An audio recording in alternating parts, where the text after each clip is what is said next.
প্রিয় দর্শক, আসসালামু আলাইকুম। সহি তিরমিজির পঞ্চম খণ্ড, হাদিস নাম্বার 2980, বাংলা অনুবাদ।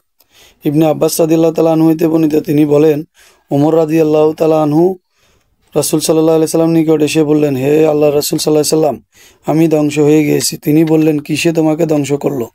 ওমর রাদিয়াল্লাহু তাআলা আনহু বললেন, রাতে আমার ও বাহনটি উল্টো করে ব্যবহার করেছি, পিছনের দিক হইতে সহবসবাস করেছি। বর্ণনাকারী বলেন, রাসূল সাল্লাল্লাহু আলাইহি সাল্লাম কোনো জবাব দিলেন না। অতঃপর রাসূল সাল্লাল্লাহু আলাইহি সাল্লামের প্রতি নিম্নোক্ত আয়াত অবতীর্ণ হইল। আয়াতের অর্থ, তোমাদের স্ত্রী তোমাদের শস্যক্ষেত্র, অতএব তোমরা শস্যক্ষেত্র যেভাবে ইচ্ছা যেতে পারো। সূরা আল বাকারা 223 নম্বর আয়াত।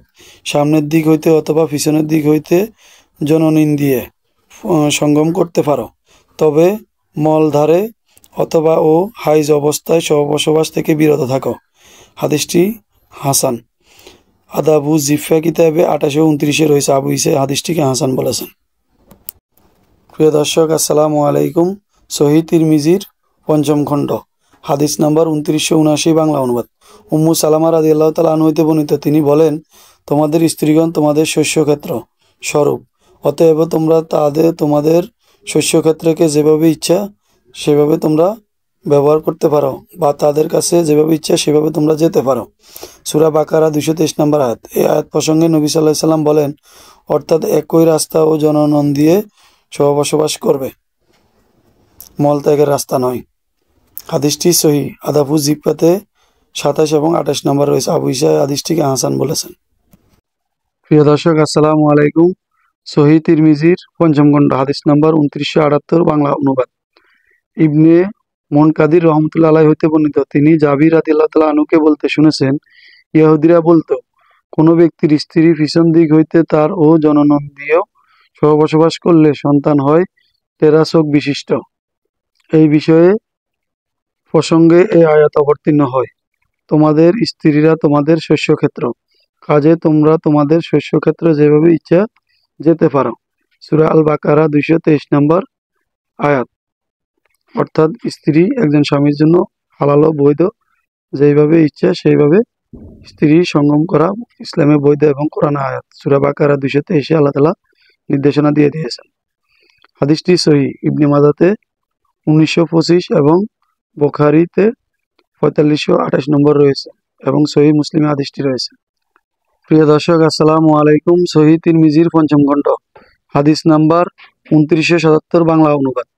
আনাস রাদিয়াল্লাহু তাআলা আনহু হইতে বর্ণিত, তিনি বলেন, ইহুদীদের এই নিয়ম ছিল যে তাদের কোনো নারীর মাসিক ঋতুস্রাব হইলে তারা তার সাথে একত্রে পানাহার করত না এবং একই ঘরে সহবসবাস করত না। এই বিষয়ে নবী সাল্লাল্লাহু আলাইহি সাল্লামকে প্রশ্ন করা হইলে আল্লাহ তাআলা এই আয়াত অবতীর্ণ করেন, লোকেরা আপনাকে হাইজ প্রসঙ্গে প্রশ্ন করে, বলুন তা অশুচি। সূরা আল বাকারা।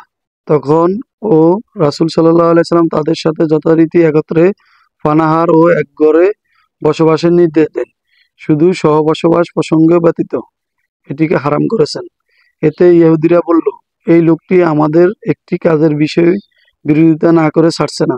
বর্ণনাকারী বলেন, আব্বাদ ইবনে বিশর, সাঈদ ইবনে হুযায়র রাদিয়াল্লাহু তাআলা আনহু রাসূল সাল্লাল্লাহু আলাইহি সাল্লামের নিকট আসেন এবং বিষয়টি তাকে জানান। তারা বলেন, হে আল্লাহ রাসূল সাল্লাল্লাহু আলাইহি সাল্লাম, আমরা কি ঋতুস্রাব চলাকালে স্ত্রী সহ বসবাস করব না? এতে রাসূল সাল্লাল্লাহু আলাইহি সাল্লামের চেহারা রক্তিম বর্ণ হয়ে গেল। আমরা অনুমান করলাম রাসূল সাল্লাল্লাহু আলাইহি সাল্লাম তাদের উভয়ের প্রতি অসন্তুষ্ট হয়েছেন। তারা দুইজনে উঠে ও রওনা করলেন। তাদের সামনে দিয়ে রাসূল সাল্লাল্লাহু আলাইহি সাল্লামের জন্য দুধ হাদিয়া এলো। রাসূল সাল্লাল্লাহু আলাইহি সাল্লাম তাদেরকে ডেকে পাঠান এবং তাদেরকে দুধ পান করান। এতে তারা বুঝতে পারল রাসূল সাল্লাল্লাহু আলাইহি সাল্লাম তাদের প্রতি অসন্তুষ্ট হননি। হাদিসটি সহিহ।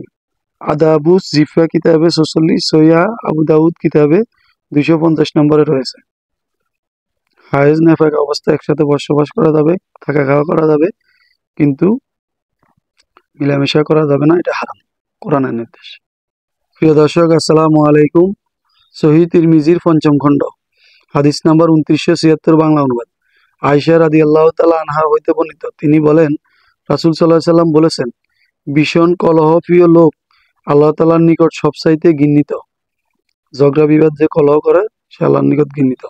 হাদিসটি সহিহ, বুখারীতে 4523 এবং মুসলিমে রয়েছে। আবু ঈসা এই হাদিসটিকে হাসান বলেছেন।